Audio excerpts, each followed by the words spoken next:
All right, so we got a really exciting podcast today with Bob Burg. He's one of the authors of the book, The Go-Giver, and it's just a perfect parable for you to read today in this time when we're all going through a situation that's really given us external factors that we don't have any control over, really, minus just keeping ourselves separate and keeping ourselves isolated. So I can't think back to a time when we're all facing a situation together, but having to do separately.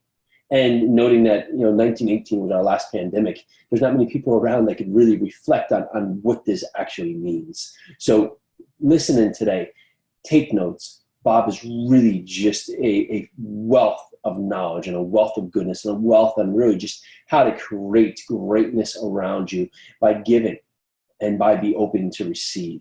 And of course, if there's someone out there who's just going through a tough time, share this podcast with them. Share this with others. Let them know. If you enjoy what you got here today, share it with someone who can really benefit from this.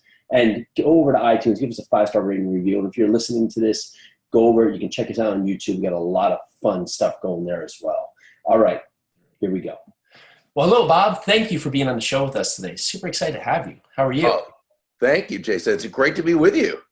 So as I mentioned off point, I actually was given your book as a present, and it was a present, a gift. It was all in one because it was actually my wife's brother for a Christmas gift handed me this book, The Go-Giver, and I read it and I found that I just got done. It was one of those books you go right through, and where the story just keeps building upon itself. And where did that story come from? Where did it begin to resonate with you, and what led you down the path of finding the words to put it to paper? I think it was a combination of things. I was very fortunate to have two great parents who lived this and who I would describe as go-givers, and my co-author John David Mann, from what he says about his parents, very much the same thing. I've always been entrepreneurial in nature, and have noticed and noticed as I was starting out that people who were sustainably successful were typically focused on bringing immense value to others. John, I know in his career, because he was certainly an entrepreneur and did a few different things, he noticed the same thing. So it's really a matter of in going through and really studying successful people, applying the information, making plenty of mistakes, and having lots of failures, and having some successes, and doing the things that that we all learn. I think as we go along, you start to see there are certain principles that work consistently that you can tap into. And I had a book out years ago called Endless Referrals, and the subtitle was Network Your Everyday Contacts into Sales, which was really a how-to book on how people who were salespeople or entrepreneurs could go out and create the kinds of relationships that would result in their receiving direct business and referral business. And the basic premise was that all things being equal, people will do business with and refer business to those people they know, like, and trust. And that came out in the early 90s. But I'd always loved reading parables because they're short, usually short stories. And as you know, stories connect on kind of a heart-to-heart level, and and you can enjoy them and apply the information. And I thought, wouldn't it be great if we could take that premise and kind of turn it into a parable? And I thought on that for many years. Fortunately, in the early, 2000s or so, I was writing a monthly article for a magazine, and John David Mann happened to be the editor-in-chief. Mm-hmm. And he always did such a great job. And within his, at that time, small circle of people who knew how brilliant he was as a storyteller, nowadays everyone does. And he's the author of choice, the co-author of choice for all these agents and publishing companies when they have someone who has a story to tell, but, or they're a celebrity, but they can't write their own book. John's the one that gets the call. But back then, few people knew how brilliant this guy was. Fortunately, I was one of those who knew. So, with the idea for The Go-Giver, I asked John if he would be the lead writer and storyteller. Fortunately, he said yes to doing that. So that's really how the book came about. And, really, I thought with the know, like, and trust aspect, I asked myself the question, what's the defining quality of a person who's able to build those kinds of relationships both quickly and sustainably? because both are important. And the answer was, well, they're always giving value to others, looking for ways to bring immense value to others. So coming up with the title, The Go-Giver, was very natural. And then it was a matter of you putting the story together, and that's what John and I worked on together. But he was really the guy who made it sing. You know, I'm a how-to author. I'm step 1, step 2, step 3. John's a brilliant writer. Wow, well, it was incredible, and it resonated with me and, of course, my wife, and we've just continued to really see that message. And let's put this to a timely factor. So we're dealing with coronavirus. People, it's this odd time where everybody's going through something together, but we're all separated.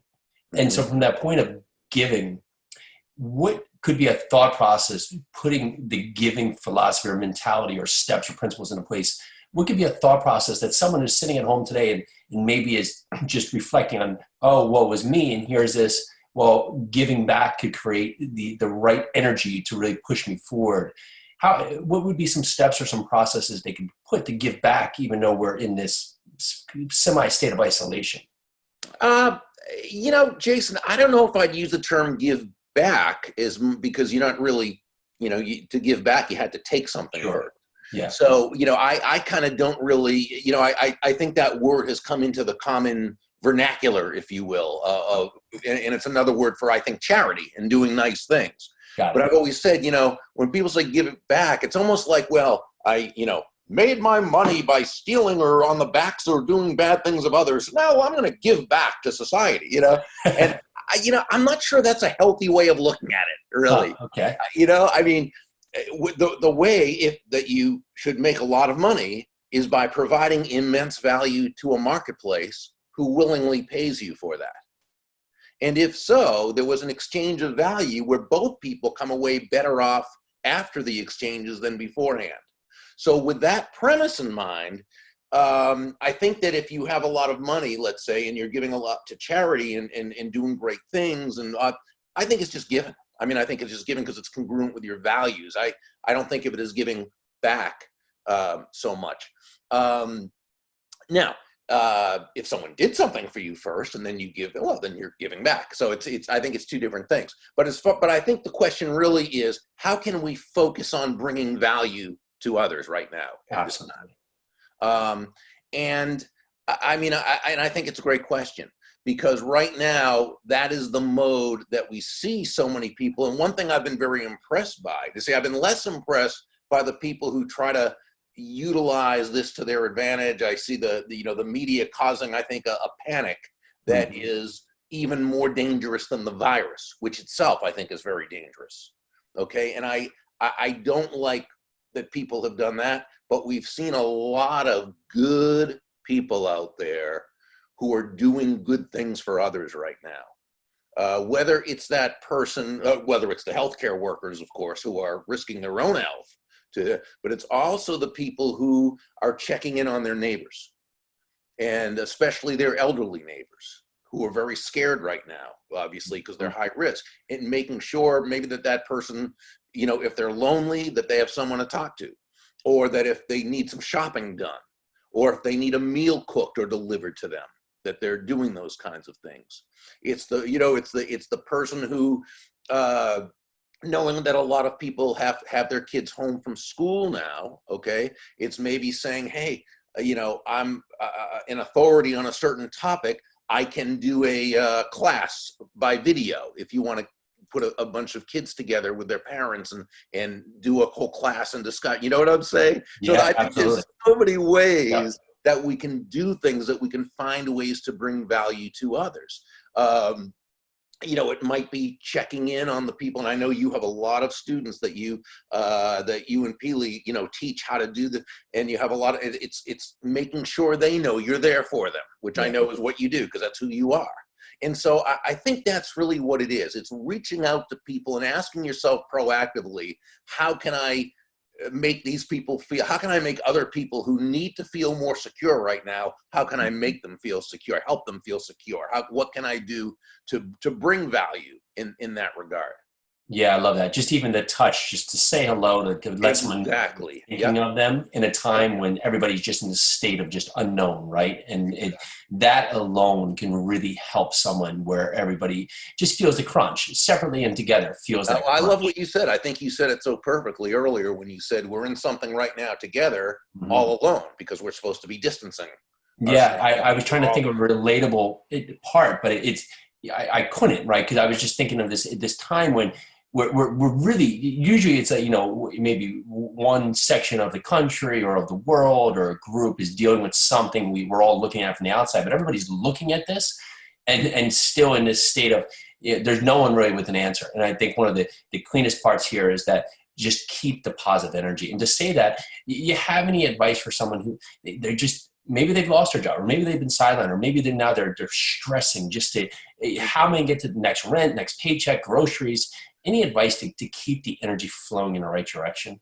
I don't think there's any one answer necessarily, because let's face it, it's easy to sit here and pretend like everything's great, and we know that the situation stinks. It's not a good situation. By its very nature, it's not supposed to be, right? Now, will we come out of this? Absolutely, and most likely stronger than ever. Okay, but right now it's a lousy situation, and I always have said that in the personal development field, there's a certain political correctness that's always annoyed me, and that is everything's supposed to be great, right? Yeah, The sure. worst thing in the world's happened. Oh, it's great. I'm finding you know what? We can always find the positive afterwards, and there usually was. Yeah. But at the time, it's not.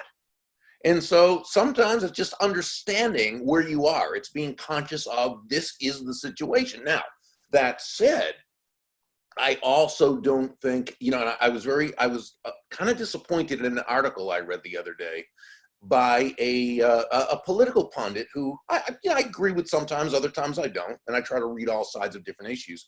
But what this person said was that, in the headline it was, well, maybe now we should be panicking. And what she was saying was, because people have downplayed the virus, so now we should be panicking, because the premise is maybe that will get us to take it seriously.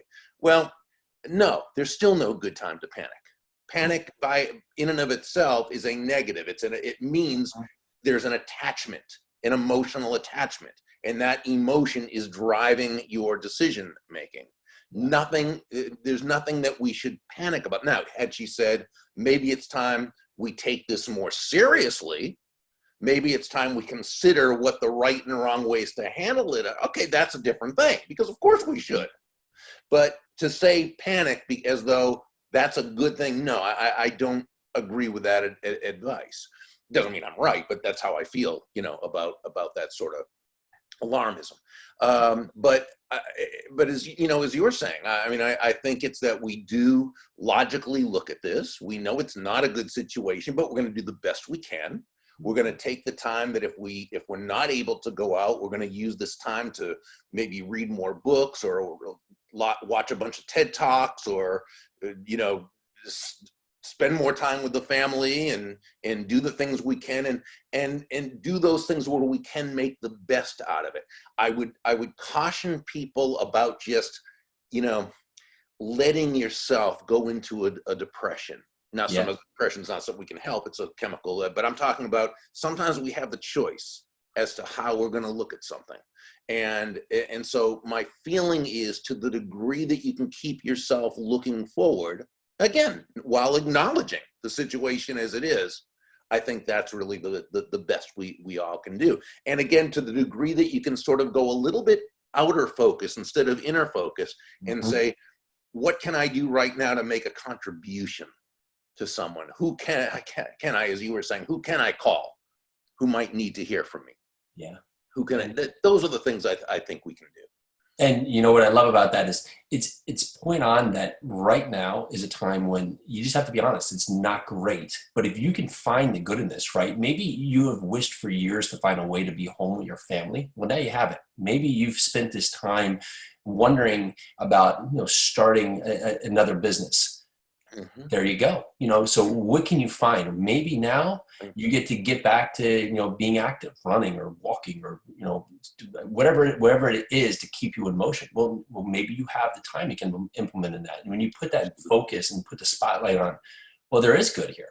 There's good in uncertain times, and there's good everywhere. And your point is, we will get through this. I remember going through a rough patch years ago, and someone said just these words to me: "This too shall pass." Because we all think it's the end of the world. Sure, It's not. human. It's very it's a difficult time. Yeah, we're struggling through a process here where it's a learning curve, and we're going to learn a lesson, and that lesson is going to carry us forward. And the point about panic is there's nothing that will come good of you sitting there panicking, because the ultimate results will be absolutely different from what it is. And all you'll find is that you spent time worrying yourself.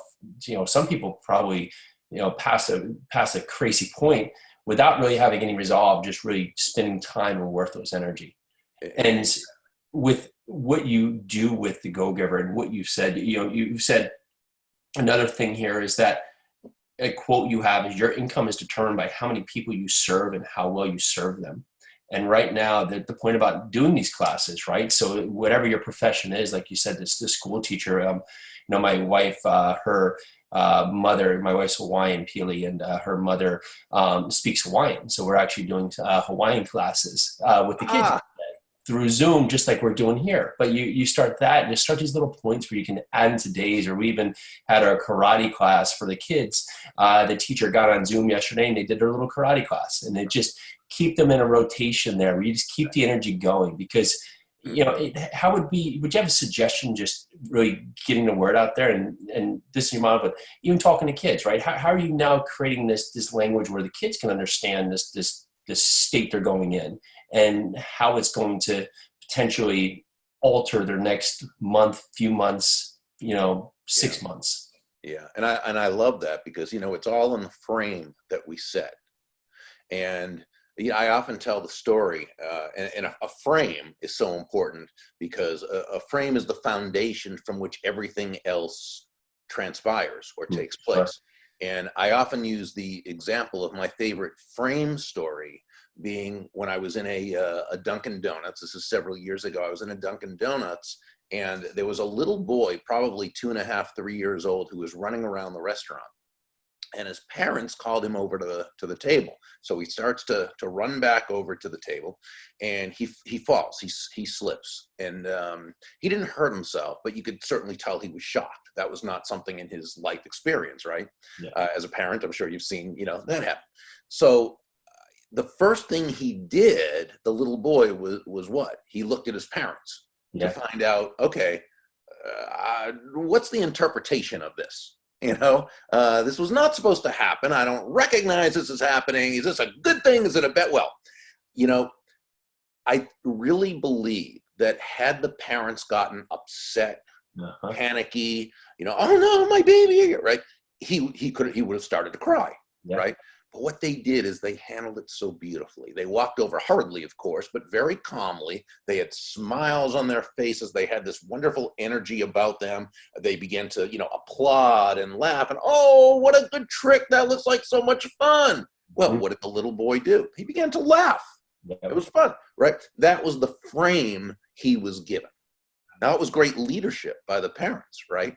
And I think that when it comes to something like this, that's also something a parent has the power to do. They set the frame for this experience. Is this the worst thing that's ever happened? Or is this something that as a family, we're going to get by, we're going to take the positive from it, we're going to look at how we can, and so forth. And I think that's really, a way to approach it that's a lot more positive. Yeah, I love that. And it resonates with us when the little guys fall down. We literally just say touchdown, and we cheer and everything else. Right. If you have that fear face, they're in panic attack, right? But for that point, they can fall and tumble and be elastic as they are for kids, and get right back up and just say, oh, it must be fun. Okay, great. Yeah. On to the next, and it's forgotten in 10 seconds. And you put that mental frame in place. That's such a good way to just think about that. So what are some objectives that people can use to change their mindset when currently maybe they're just having a rough day and they're listening to us now? Is there any wording or any posturing they can implement into their days to help curb when they are maybe feeling this tinge of negativity? Well, I think the first thing is to be aware of it, because it can be very easy to go into a downward spiral, right? And I mean, we've all done this before. I think, I know I have, when you feel badly, and then you start, kind of feeling badly about feeling badly. That's called a meta state. It's the state above the state, more than the state. And right. And all of a sudden, all these things are happening unconsciously, and you're going into this. And so I think it's important to stay aware, to stay conscious. And when we feel ourselves starting to, get a little depressed, I saw a wonderful statement the other day on Twitter. It said, oh gosh, what was it? Something like 70 or 80 years ago, or whatever it was, our parents were asked to go to war. We're asked to stay at home. And I thought, what a great reframe that is. And so sometimes it's, you're depressed about being at home. Okay, think about that. Be conscious of it. And again, we acknowledge the situation, but then say, but at least I have a home. Yeah, sure. I have a roof over my head. We're going to eat tonight. The store is going to be stocked with toilet paper eventually. There is going to be, you're right. And so all these things that people are kind of, making a big deal and doing this, well, it is a big deal, but we don't have to go into depression about it. And I think it's when we're aware of it first that we're in that position to then be able to reframe. Because let's face it, if you don't even understand you're operating from a negative frame, you're not going to change that frame. Yeah. I love that. And my son's going to the questioning phase now. And one of his recent questions is, why do people have homes? And just to talk track about the home and the security and the comfort and the availability to have the warmth and the guidance and the family together. But it starts getting you back to those points of just thinking on, sometimes the best part about hearing the questions from your kids is just seeing them grow, but just really allows you to put it back to basic terms and take out the complexity that we find that we do with life, right? We make everything so complex now that we need all these variables for everything to happen. But when you're there just talking back to your kids, you just get back to the point on point. We have this home so we can have security, can have comfort, can have an environment that we can grow together, as a unit. And for that, him to take it in and then have his follow-up questions, that's what allows you to grow with them, right? To see that evolution with your family. Mm-hmm. Mm-hmm. Anything that can happen right now is that you'll have so much time to involve, and you really have the choice, right? Do you want to spend this time productively, or really just wait and kind of let it go? And hopefully people are making that choice to choose with their time, especially when you do have to keep to some routine. You do have to keep to some focus, where if your movement is literally you commuting to work and now you're just going to get up and roll out of bed and go to go into another room and start working, your body's going to change. Your body's going to focus. Your mentality's going to change. You have to keep that energy flowing in that right direction. And it's going to be really trying when we start getting some clarity on how long this could last, right? Just how people can figure out their routine, their new routine. And I know people will make it through. And for one, they should read your book, because it's a tremendous read. It's an easy read. You and John David Mann put together. It's really helpful, and it just really creates clarity. And what is a great place or a recommended place? They can go to your site for the book, or some other. Yeah, well, they could go to Burg, BURG.com, and they can go to where it says books and get a free chapter of any of my books to see if they like them first. One thing they may want to do also is to scroll down to the blog, because I've put together a video series there called Influence and Success Insights. And so, they can take a lot of time. It's all free, and they can just watch whichever ones they want, and utilize some of the downtime for some education time and so forth. Yeah. And with all you've seen through so many people you've met, what is the one common parallel when people understand the points about the Go-Giver that relates? What's a common question you get the most about the book? Common question the most about the book. That's an interesting one.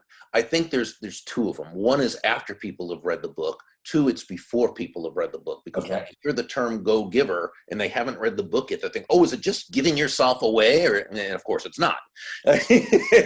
So, I just typically explain that the premise behind the go giver is that shifting your focus, and this is the key, shifting your focus from getting to giving. And when we say giving in this context, we simply mean constantly and consistently providing immense value to others, understanding that doing so is not only a pleasant way of conducting business, it's actually the most financially profitable way as well.